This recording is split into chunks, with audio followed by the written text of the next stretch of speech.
잠시만 앞에 볼게요. 화면 좀 이쪽으로 이 그림 누가 그렸을까요? 조상혁 씨.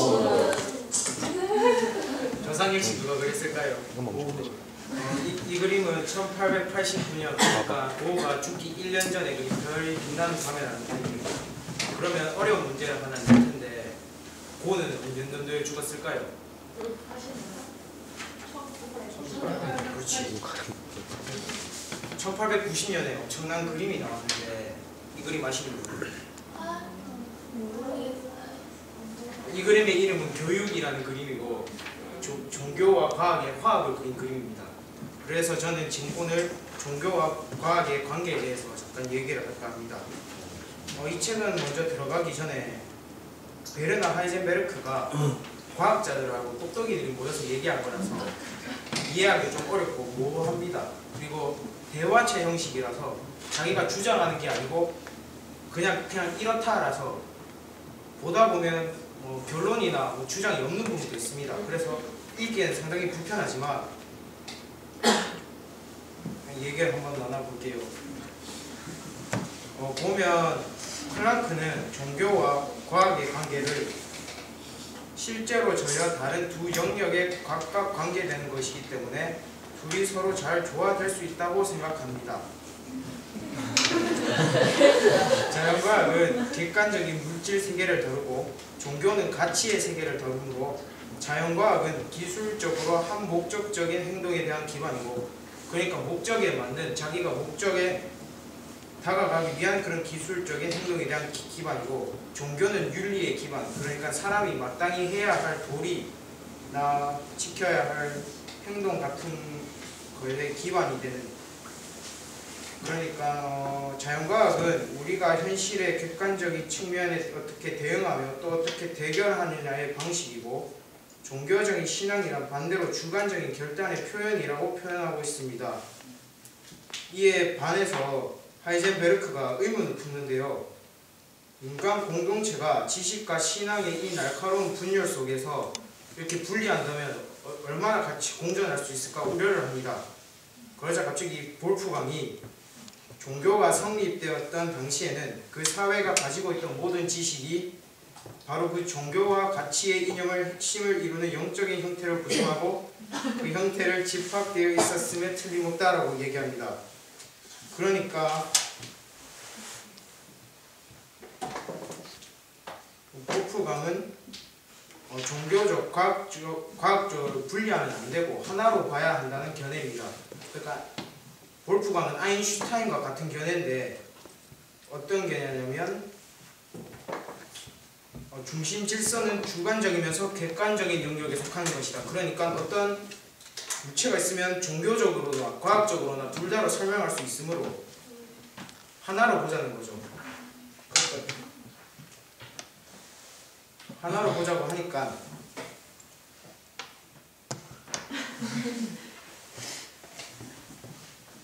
하나로 보자고 하고 거기에 덧붙여서 인과법칙에 따라 공간과 시간이나 커다란 틀이 있으면 하나의 테두리 안에 전개되는 객관적인 세계의 이념의 흡수함이 바로 여러 종교의 영적인 테두리와의 충돌을 불러일으키는 원인인 것이다. 그러니까 큰 원에 공간과 시간이라는 개념이 있으면 그 안에 지역과 문화권에 따라 종교가 있는데 그 안에 과학이 조그맣게 있다가 시간이 지나가면 과학이 발전함에 따라 원이 점점 커지면서 종교의 영역을 침범한다는 거죠.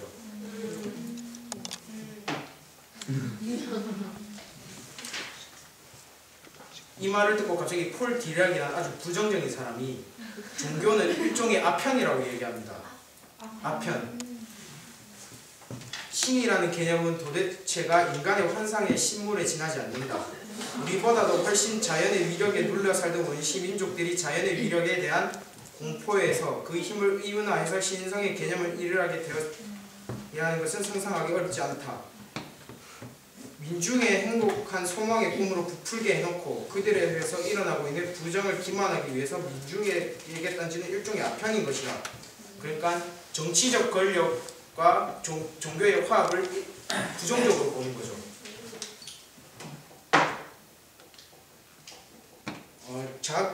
국가가 교회의 동맹은 쉽게 이뤄진다.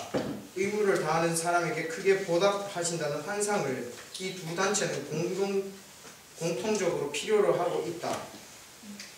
이 얘기를 듣고 나중에 하이젠베르크가 보어한테 가서 이 말을 얘기하니까 보어가 이 가소로운 것들을 하면서 얘기를 하는데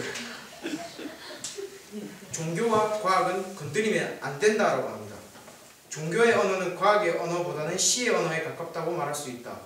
사람들은 흔히 과학에서는 객관적인 사실에 대해 정보가 중요하며 시에서는 주관적인 감정의 환기가 중요하다고 생각하는 경향이 있다. 그러나 종교에서는 객관적인 진리가 문제시되고 있기 때문에 과학적인 진리 규준을 따라야 한다는 얘기가 된다. 그러나 나에게는 세 개를 객관적인 면과 그러니까 과학적인 면과 주관적인 면, 종교적인 면으로 완전히 나눈 것은 지나친 강제성을 띈 것으로 보인다. 종교의 내용이 하나의 객관적인 언어로 표현될 수 없다.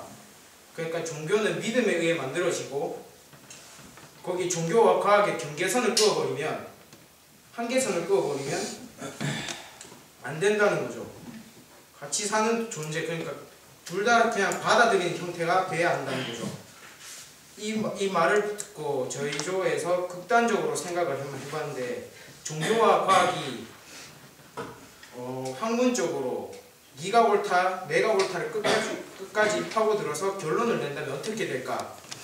한 이는 과학이 어떤 현상에 대해서 연구 중일 때 사람들에게 확실히 증명을 못하는 경우가 있을 것이다. 그렇다면 이때까지 믿어왔고 많은 사람들이 믿는다면 신적 안정을 위해서라도 종교를 믿는 사람이 많아질 것 같다.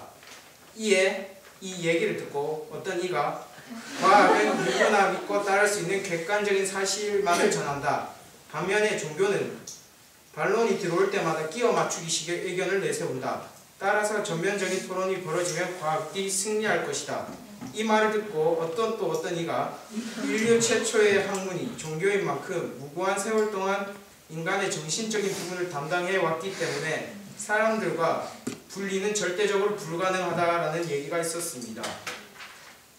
지금 제가 얘기한 내용에서 만약에 옳다고 생각하는 내용이 있으면 어떻게 왜 그런 생각을 했는지 한번 생각해 보시고 아니면 또 이 의견은 정말 아니다라고 생각하신다면 왜 아니라고 생각하는지 한 번쯤 생각해 보셨으면 좋겠습니다. 감사합니다.